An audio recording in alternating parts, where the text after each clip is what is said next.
Buenos días y bienvenidos a las entrevistas en Religión Digital. Hoy nos acompaña Salvatore Coppola. Buenos días. Buenos días. Un grandísimo apellido, muy cinematográfico. Sí, de verdad.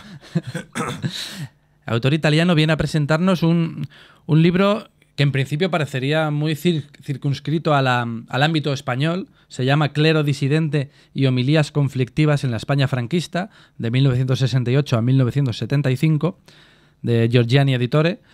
Pero que tal vez es interesante que este tipo de temas que generan todavía hoy, tantas peleas entre los españoles, entre los propios católicos españoles, sean analizadas por un estudioso que no tenga que ser necesariamente español.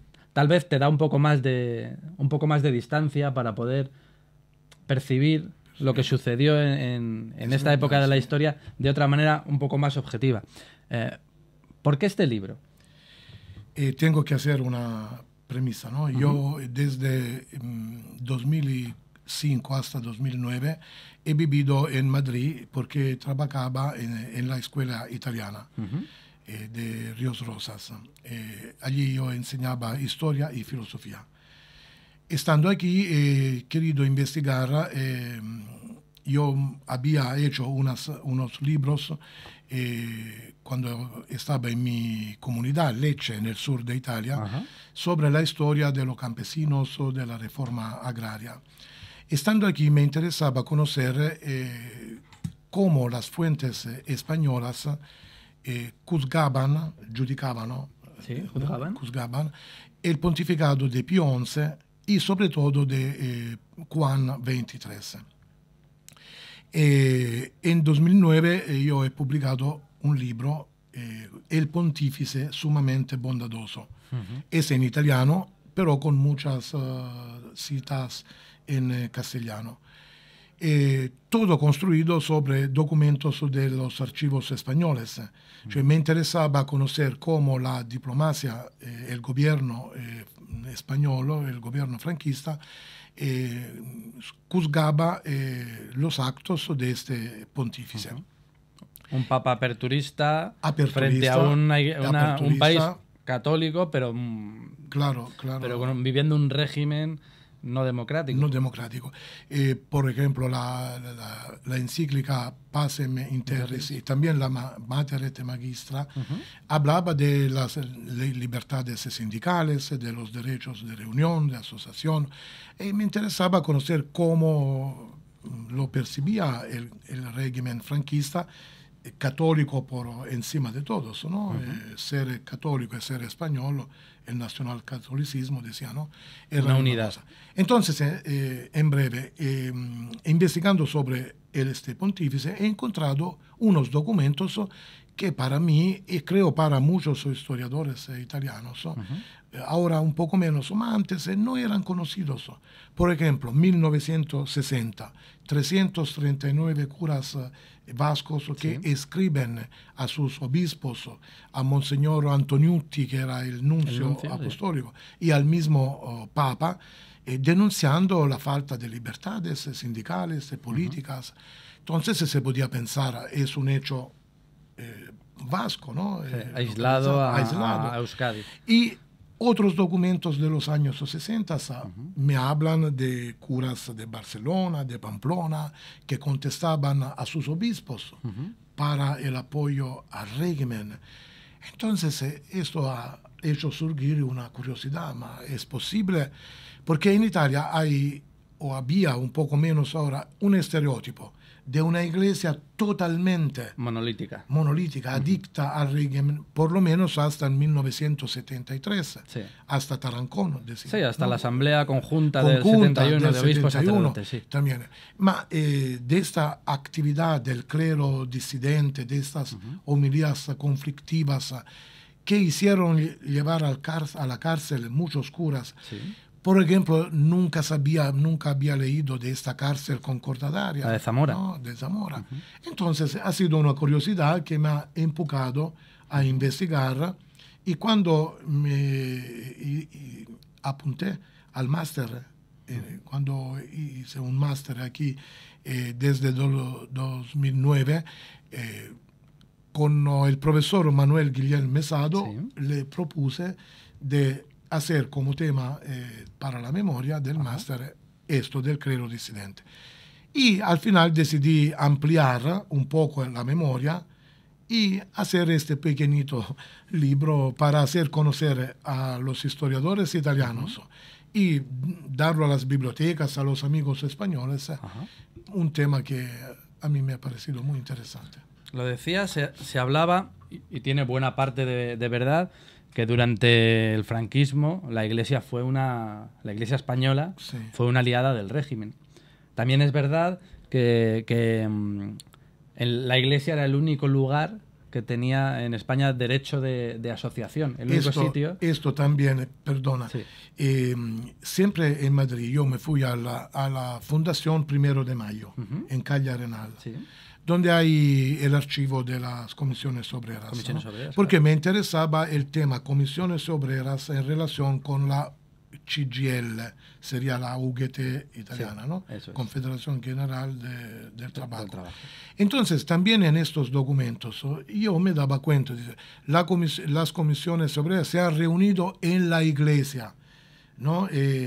Hay este cura, Sánchez, ¿no? Sí. El padre Paco, así lo llaman, ¿no? Sí. García Sánchez, que estaba encarcelado junto con Marcelino Camacho. Insomma, ha sido un mundo para mí apasionante que me entregaba, ¿no?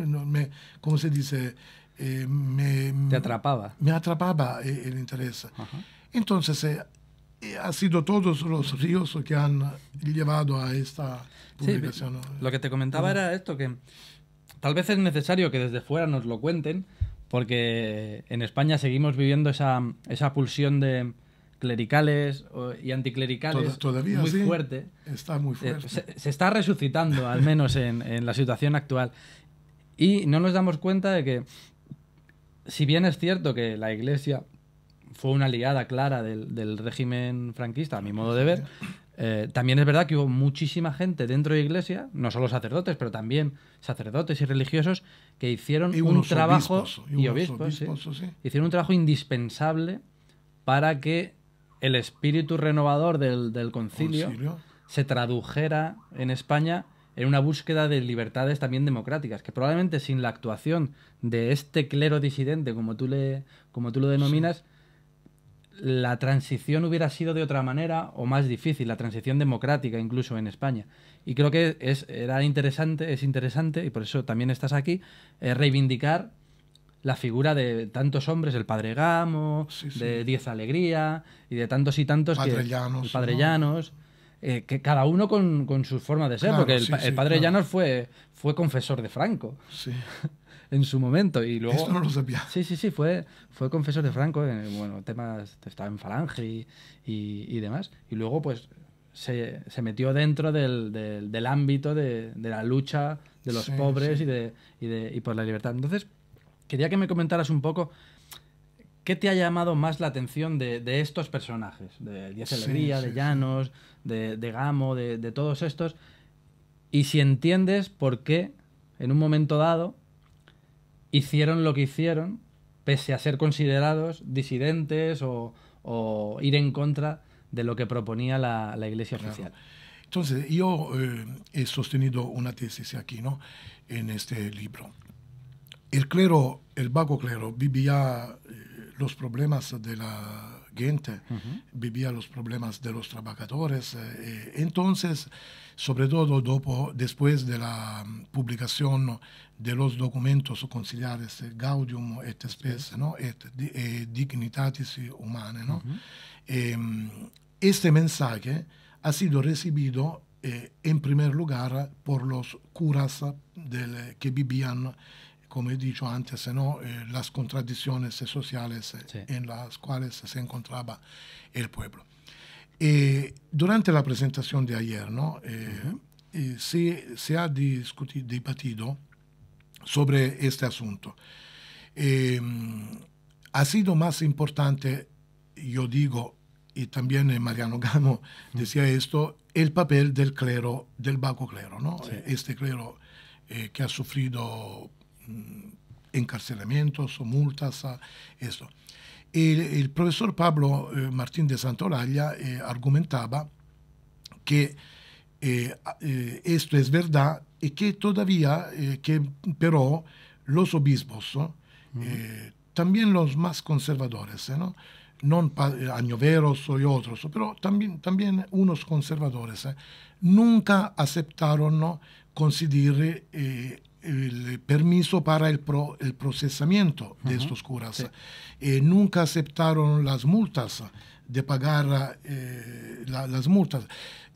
Quiero decir, yo también lo digo esto, ¿no?, que, por ejemplo, también en 1960, los obispos de Vitoria, San Sebastián y Bilbao, ¿no?, no que hablaron de falsedades, de lo que decían estos curas que tenían coraje, ¿no? Pero de acuerdo con la Santa Sede no aceptaron la orden, casi la orden del régimen, de excardinar, esta es la expresión, ¿no?, estos curas de su diócesis y llevarlos a otros sitios. Y llevarlos en otros sitios.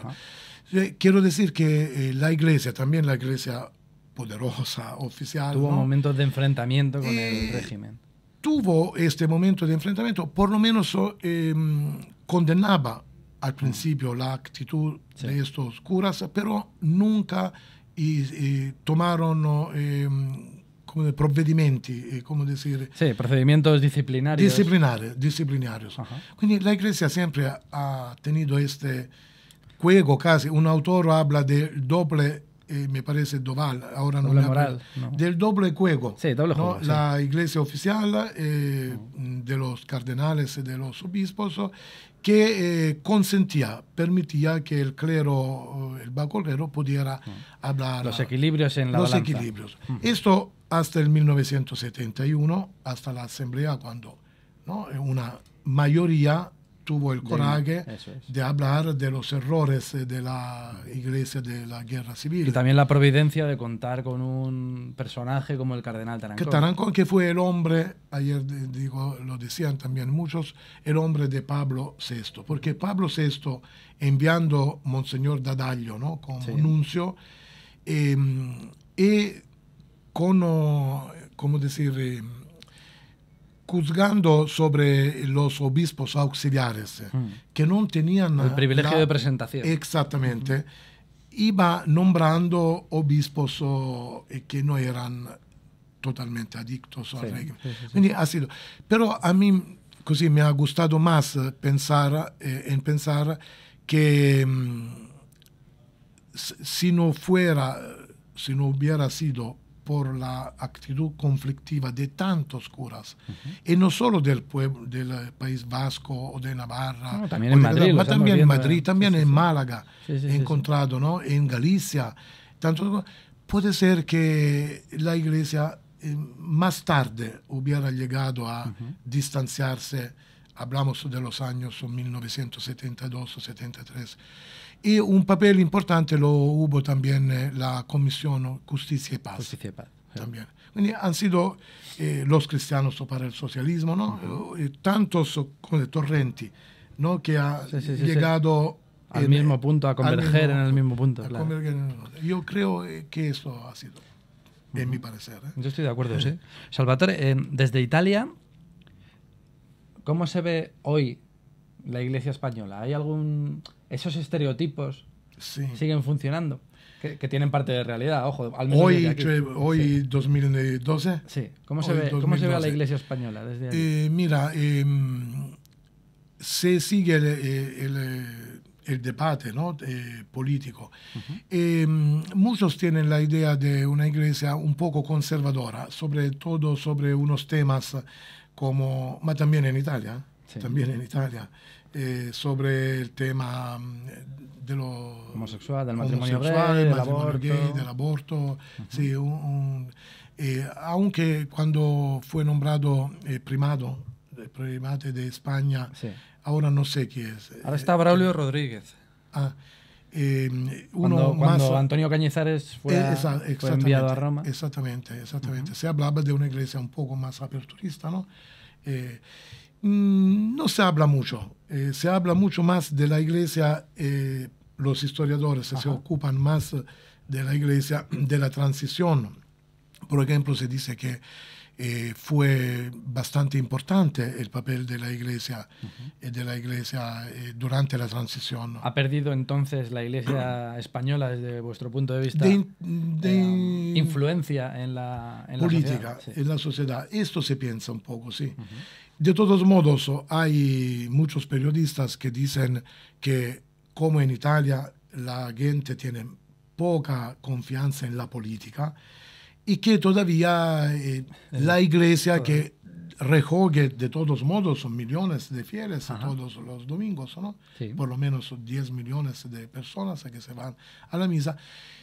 Como en Italia unos dicen que la Iglesia puede, ¿no? Rellenar el hueco que la política está dejando, ¿no? Porque la Iglesia en Italia también hay sectores que hablan de los problemas sociales, con posiciones muy avanzadas. Se piensa que también la Iglesia española, si no se pone totalmente al lado, por ejemplo, del Partido Popular, como la Iglesia italiana no tenía que estar con el partido de Berlusconi, podría rellenar huecos que la política no puede, o no sabe, o no tiene la capacidad de llegar. Sí. Esto creo al final, que todo se resume en dar al César lo que es del César y a Dios lo que es de Dios. Claro.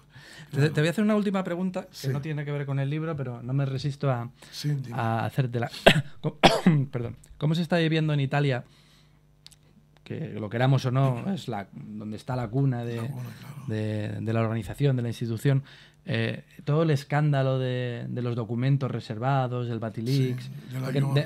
De momento no es una cuestión de estudio para historiadores, pero creo que sí que lo será, porque probablemente es la primera vez en la que se ha roto un muro de silencio y de secretos, y que eso no tendrá probablemente vuelta atrás. Mira, este problema, y antes el de la pedofilia, ¿no? De la pedofilia, ha creado un poco de desconcierto en muchos fieles. Sí. Y en estos momentos hay un gran debate, ¿no? Muchos piensan que el Papa Benedicto, ¿no?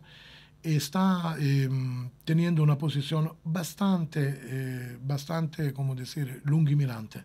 No se mirando cierra. A largo plazo, sí. Sí, no se cierra, ¿no? En la defensa de la Iglesia.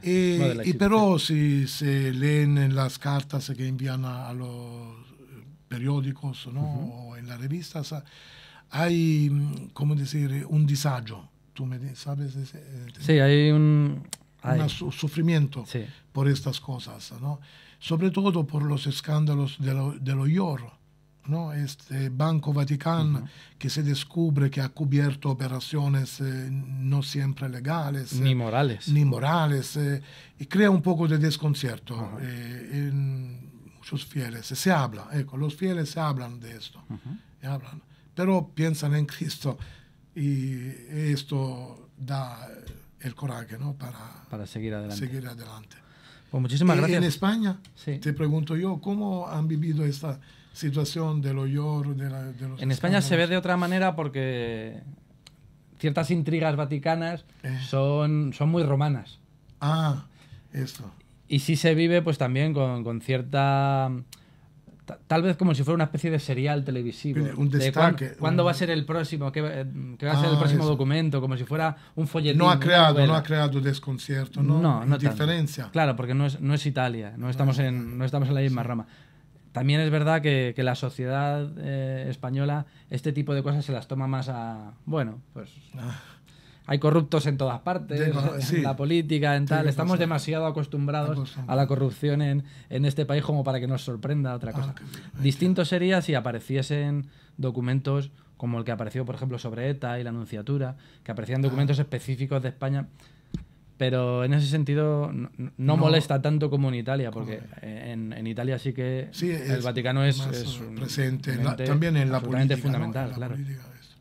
Pues Salvatore, muchísimas gracias por la conversación, por el esfuerzo en que habláramos en castellano, porque aunque ha vivido muchos años en España hace 3 años que no estoy aquí, ¿no? Y se oxida el lenguaje. Y muchísimas gracias.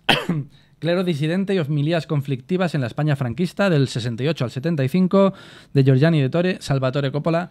Muchísimas gracias. No está en las librerías solamente, pero en las bibliotecas. Se puede encontrar y seguramente encontraremos la fórmula si lo quieren en la ver. Biblioteca de la Escuela Italiana, y si puedo, alguien interesado, puedo enviárselo, ¿vale? Muy bien, pues No muchísimas gracias, Salvatore. Y a ustedes pues les esperamos en nuevas ediciones de las entrevistas en Religión Digital.